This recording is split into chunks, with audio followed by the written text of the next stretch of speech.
Hey guys, welcome back to the channel. It's so good to have you back. Today we're going to be talking about conflict. I get so many messages, people asking about conflict, what do I do? How do I handle it? We're going to talk about it today.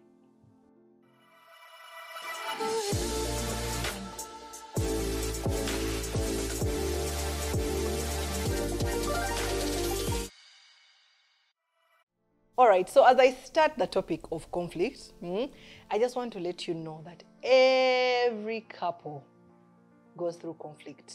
Everyone has to face conflict in one way or another. And the reason that is three main reasons, yeah? They're all similar but different. The first one is we are selfish. By nature, we are naturally selfish. We like to have our own way. We love things to go how we want. We think we are always right. Yeah, that's one reason we get conflict. The second one is we are different. I have different values. I have different upbringing, the environment I was raised in, parent influence. So we're not going to think alike. Temperaments are different. So conflict is bound to arise, yeah? Third thing is expectations. We all come with different expectations, I expect my wife to do this. I expect him to treat me like this. He's not going to meet them. I'm sorry to tell it to you, but that's what causes conflict. But now that we know that we all face conflict, I'm happy to inform you that every couple can learn to get through conflict better, yeah? It doesn't have to always lead into arguments, fighting, distress, not always. So we're going to just tackle some of the things I have learned about conflict that could help you in a marriage. And I just want to let you know that this book has been a lifesaver. This is Happily Ever After, 6 Secrets to Successful Marriage by Gary Chapman. This book has really helped me. And some of the points I'm going to be talking about are from this book. So please get yourself a copy. Don't die in that conflict, because this book talks about conflict extensively. It helped me understand it so well. All right. So the first thing we need to discuss is that when you're going through conflict, one thing that really matters is attitude. Attitude. And it comes in 3 forms. Attitude of respect, attitude of love, attitude of togetherness. Now, I want to break it down. Don't be like, hey, what's she talking about? This is all, calm down, yeah? So let's start with the attitude of togetherness. So when you come together in a marriage, yeah, you're working as a team. And that's the first thing you need to always be thinking about. When a conflict arises, remember that you're not fighting each other. Men may understand this better because of sports, eh? You have teams, you always have teams. Arsenal, Man U. So, someone in Arsenal, you are a team together, you're working together to actually score on the other side. So, you are a team. So, when a conflict arises, always sit down and try to negotiate it in that line that we're not fighting one another. If one of the party loses, we all lose, because remember, we are a team, okay? So, try and work things together. Teamwork, togetherness. That's one thing that's going to help you. Let's give an example of Arsenal, because I'm married to an Arsenal fan, so I'm sorry if you're Chelsea, etc. Anyway, so Lacazette and Martinelli, are working together. So they pass the ball to each other. They're looking to shoot the other party, yeah? They're not looking to shoot at each other. They're not trying to score own goals, you know what I mean? So if you are married, you are a team, you need to be working towards a similar goal. Don't look at the other party as an enemy. They're not here to fight you. They're here to work with you. So when a conflict arises, start with that in mind. Okay, we are a team. How do we go about this? For us to both find something that works for both of us, yeah? So that's the first thing you need to think about. So use a conflict you've gone through recently and just, have you had the attitude of togetherness? That will help you. The second thing is the attitude of respect. So many times people come in conflict and they are so disrespectful. You're like, your view doesn't make sense. That is stupid. Where did you learn that from, You need to be respectful, because let me tell you, even if you listen to different sides of the story, the person always believes they are right. And like we mentioned, we are different. So that means I'll have different views, but that doesn't make my view stupid. It doesn't make yours stupid either. So please listen when you're coming into, you have a conflict. Always treat the other person with respect. You're like, okay, I hear what you're saying. It makes sense. Yeah, because it makes sense to that person. So it should also be making sense. And also the other person should hear what you're saying and it should make sense. Now that both of you, your points make sense, how do we go about it? Yeah. So when you come with an attitude of respect, the other person doesn't come defensive, feeling unheard, feeling all sorts of things, because there is the way they feel like you're respecting them, you're respecting their idea. Now, how can we move forward? That is going to help you. Yeah. Then the third thing, the attitude of love. You're with this person, you've said he's the one. You made vows. You're like, oh, I love you from heaven up to where. Now, when conflict arises, you throw love out of the window. I've given this example before in one of my videos.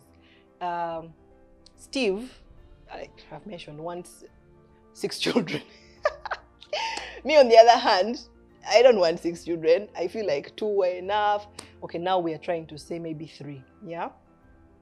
But when we're having that conversation, I felt conflict arising. It was arising because it's a big deal. Let me tell you, difference in number of children can cause a real serious conflict if you're not careful. Yeah. So I was reading the book that I have just mentioned, and he was telling a story of a couple who was sharing that, oh my God, this is a testimony.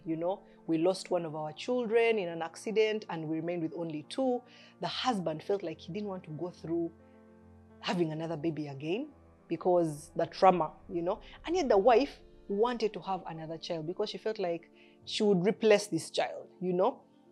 Cut the long story short, everyone was so hell-bent on their idea. They're like, sure, me I want, me I don't want. Now what are we going to do? Everyone is on different, And then she was reading the Bible and God spoke to her, and she was reading, I think, the story of Abraham, and Abraham was willing to sacrifice his son. And God told her, Abraham loved me that much, Now, if you say you love your husband, you should be willing to give up your desires for him. Hey, she was like, and I was like, God, why are you disturbing me right now? Because God was actually speaking to me. If you say you love this person, guess what? Sometimes you have to sacrifice. I've talked about this before. Sacrifice your desires for them. So attitude of love. If you go in with that attitude of, okay, I can, give in, guess what? You'll always manage conflict better. And I used to think me and Steve didn't have conflict. But then when I sat back and realized, we actually go through this conflict thing better. Like, we talk through, we respect one another's views, and sometimes I tell him, but do you understand what I'm trying to say? Like, do you feel like it makes sense? And he should be able to say, yeah, it actually does make sense. Then his point makes sense, So that attitude of love, willing to sacrifice, to die to self, respect, listen to the other person's perspective, and allowing them to make sense, and then togetherness. That is something that is key. Change your attitude, change your mindset when it comes to conflict. And as I go to the next point, the other thing that will help you is learning that you don't have to sort all the conflict immediately. So, 1, you can meet in the middle, meet on one side, or meet later, So different things have different ways of how you can handle them. If you see this conflict, it's too much. You're like, you know what? Let's talk about it later. Sometimes you need to sleep on things. You don't have to attack everything immediately. Sleep on them. Remember, you're still respectful, love, togetherness. Sleep on them, think about them. Sometimes when you think about things, you realize, okay, she has a point, So sometimes you need to actually meet later. And then other times, you need to meet on one side. Like I've mentioned, one side. Sometimes one of you has to allow the other person to have their way, because remember, you win some, you lose some. That's part of marriage. It's not that every day you're going to have your way every time. No. Sometimes you're going to have to lose, but you're not actually losing. The marriage is winning. Do you get that? Like, look at the bigger picture, guys. If people can look at the bigger picture, it's not just about now. It's not just about you. It's about the marriage completely. So when you start to look at the marriage as a whole, then it stops being just about you and what you want and things like that. So you can meet on one side, and then you can meet in the middle. Yeah, so finally me and Steve agreed. He wants 6, I wanted like 2. Now we have said, okay, 3. We have met somewhere in the middle.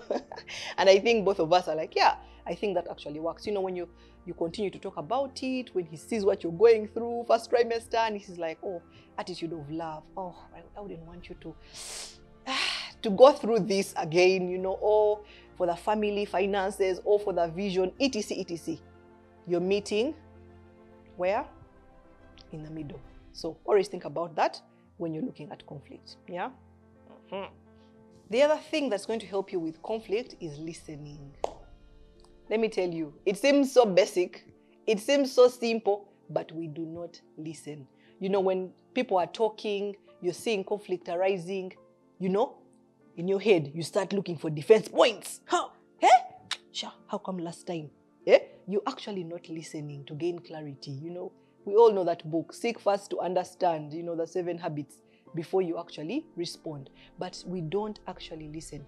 We are just hearing, getting counter bullets, reminding him of how come last time, etc. So please listen. And as you're listening, she's talking, each of you has to get a turn to talk. So she's talking. Make sure you gain clarity. You know, if she has finished, ask her, okay, have you finished? Did you mean that when I watch football, you know, all the time, it means I do not have time for you? It means I do not value you? Please pull out what you think she means, because many times you listen and then you think football is the issue. Yes, just say it, but you're watching football all the time. You never have time for me. Try and understand what she's trying to say. It's not football that's the issue, but it's that she feels you do not value her. She feels you don't spend enough time with her. Now, once you seek that out and you get that out, then you can handle the conflict better. Don't look at the issue, the football. Then you stick to it, but for you don't want me to have fun. What? I love football. You've missed it because you did not listen to what she wanted, you know? So when you've understood that what she wants is time. Okay, so I'm watching football every night. Okay, maybe how about before football comes in, we spend an hour together. Are you seeing how you're finding solutions? Because you're listening. That is it, you know? Or when he says, but that dress is too short. You know, you're going out, that dress seems short. Don't be like, sure, for me it's what I like. It's so... Listen to what he's trying to say. Maybe he feels that you're not safe with a dress like that. Or maybe he feels that it's too revealing of his property. So listen and gain clarity. Oh, do you mean that if I'm wearing this dress, it makes you uncomfortable because my thighs are out and you feel that... You get what I'm saying. So both of you have listened to one another, you have gained clarity, and now you're finding a solution because you continue to use the element of love, togetherness, and respect. Yeah? As you continue to use that, trust me, conflict will be handled so much better. And my final thoughts on conflict. Remember we said conflict arises because of expectations, differences in expectations. So many times, even counselors, marriage counselors will tell you, discuss expectations at the start, make sure these things are clear, and that's great. But many times along the way, we forget that expectations change. My expectations of Stephen this year are different from my expectations of him before we had kids, or last year, you know, things like that. So always do those evaluations to keep understanding and checking, where is your partner at, you know? What does he expect of me in this marriage? And I was also sharing on Instagram, I had a date with Stephen a few weeks ago, and I like to bring those conversation starters, you know, as we are eating and, you know, having a good time. And I asked him, what are your 3 biggest needs in this marriage? Yeah, your 3, Kale, 3, the top ones. And then he gave me his biggest needs. So I realized that when when he's in this marriage, the thing that he looks at the most is that he gets this, he gets this, he gets this as top priority. Yeah. So that also puts me in the know that if I don't meet one of these, some conflict may arise in the future. Like you anticipating those things. And then vice versa. I got to share my expectations of him in this marriage, or what I need from him in the marriage. So when you continue to have those conversations, you reduce the intensity of conflict because you're anticipatory, you're more aware, you're planning better, so that now I know when I have 7 things to do on my list, and one of them is that need, I start with it, so that if I lose time, at least I've done one of the the most important things. So it helps you kind of realign your priorities, your goals in the marriage, and how you can actually serve your partner. So please reevaluate these expectations every year, every quarter, find a way of trying to understand where your partner is at. I hope that these points have helped you to understand conflict better, and maybe you can use some of these tips in solving some of those issues. So look back at the different conflicts that you've had in your marriage and try to analyze, did I use respect? What did I have? An attitude of respect, an attitude of love? Did I listen? Did I use an attitude of togetherness? Are there some expectations that I'm not meeting? Have we talked about them? Analyze. What gets measured gets improved. So start doing that today. My name is Lisa Kusima, and I'm here to inspire.